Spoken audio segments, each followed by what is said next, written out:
Nanging kanggo wisata alam, Magelang kuwi cukup lho dadi juara kanggo kanca-kanca pecinta alam.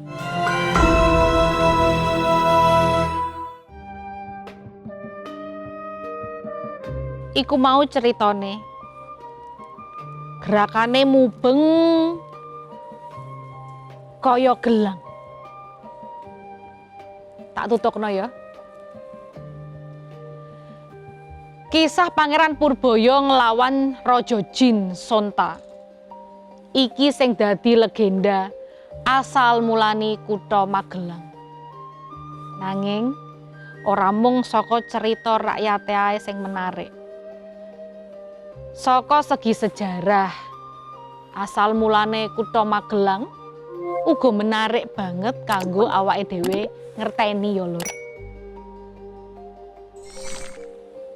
Hari jadi Magelang ditetepake miturut Peraturan Daerah Kutha Magelang nomor 6 tahun 1989. Nek tanggal 11 April 1907 Masehi kuwi dadi hari jadine Kutha Magelang. Ade dasar informasi saka halaman resmi Kutha Magelang. Kutha Magelang ngawali sejarahe dadi Desa Perdikan Mantiasih. Sing saiki awak dhewe kenal karo Kampung Metesih ing Kelurahan Magelang. Nah, Mantiasih dhewe kuwi duwe arti beriman ning cinta kasih. Ning Kampung Metesih saiki ana lumpang watu sing kuwi dipercaya dadi papan upacara penetapan simah utawa perdikan daerah bebas pajak. Kanggo nelusuri maneh sejarah Kutha Magelang, sumber prasasti sing digunakake yaiku Prasasti Poh, Prasasti Gilikan, lan Prasasti Mantiasih. Ketelune kuwi prasasti sing ditulis neng lempengan tembaga. Prasasti Poh lan Mantiasih ditulis jaman Mataram Hindu nalika pamerantahane Raja Rakewatukura Dyah Balitung 898 nganti 910 Masehi. Ing prasasti iki disebut-sebut anane Desa Mantiasih lan jenenge Desa Glanglang. Mantiasih ikilah sing akhire banjur malih dadi Metesih.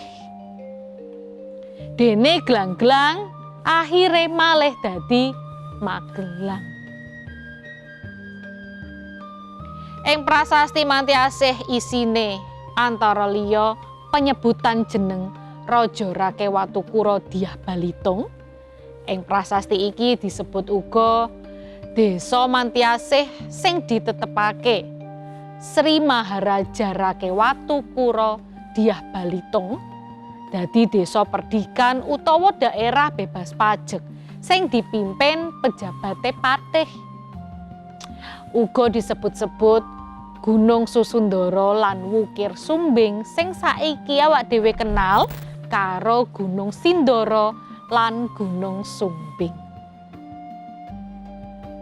Jadi kaya ngono ya, Magelang sing banjur berkembang dadi kutha.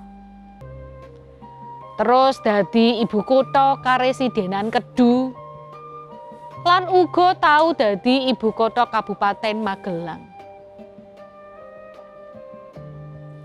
Sakwise masa kamardikan, kutha iki dadi kota praja lan banjur kota madya. Ning era reformasi, sejalan karo peweweh otonomi sing jembar, sebutan kota madya kuwi diilangi lan diganti dadi kutha. Nah, sejarahe. Biyen nalika Inggris nguasani Magelang ning abad ke-18. Kutha iki didadekno pusat pemerintahan setingkat kabupaten. Lan diangkat Mas Ngabehi Danukromo dadi bupati sing pisanan. Bupati iki uga sing banjur ngerintis ngedekne Kota Magelang kanthi mbangun alun-alun, wangunan panggonan bupati sarta sawijining masjid. Ing perkembangan sebanjure, akhirnya Magelang dipilih dadi ibu kota Karesidenan Kedu ning taun 1818. Sawise pamarentah Inggris dikalahno Walanda, kedudukan Magelang saya kuat dening pamarentah Walanda. Kutha iki didadekke pusat lalu lintas perekonomian. Saliyane kuwi, merga panggonane sing strategis, udarane sing penak, sarta pemandangane sing endah, Magelang banjur didadekake kutha militer. Pamarentah Walanda terus ngelengkapi sarana lan prasarana perkotaane. Menara banyu ngombe dibangun ing tengah-tengahe kutha ing taun 1918. Perusahaan listrik wiwit operasi taun 1917 lan dalan-dalan utama dikerasi lan diaspal. Diapiki lah pokoknya. Magelang saiki sangsaya berkembang pesat. Keunggulan geografis sing diduweni kutha Magelang gawe kutha iki dadi istimewa. Manggon ning persimpangan jalur transportasi utama Semarang, Magelang, Jogja, sarta Purworejo, Magelang, Temanggung. Kutha iki kaya lawang gerbange wisata. Kutha Magelang pancen ora duwe destinasi gede. Misale kaya Candi Borobudur sing ana ning Kabupaten Magelang. Sawentara objek wisata sing cukup kondang ya kuwi Museum BPK RI, Museum Taruna Abdul Jalil, Taman Kyai Langgeng, terus alun-alun Magelang, nganti wisata kuliner khas sing maneka warna. Nanging kanggo wisata alam, Magelang kuwi cukup lho dadi juara kanggo kanca-kanca pecinta alam. Lah kok ora? Secara geografis, sakjane kutha Magelang kuwi menarik. Merga diubengi gunung-gunung kanthi wit-witan ijo. Kaya Gunung Sumbing, Sindoro, Prau, terus Ungaran, Telomoyo, Andong, Merbabu, Merapi, Menoreh, lan Gunung Tidar sing ana ning tengah kutha. Nek kanggo kuliner, mesti ae Magelang duwe kuliner sing otentik, duwe kuliner sing khas. Misale opor entok. Daging entoke kuwi gurih lan kenyal lho. Ana kupat tahu juga. Kupat karo tahu goreng, bumbune bumbu kacang iki otentik banget.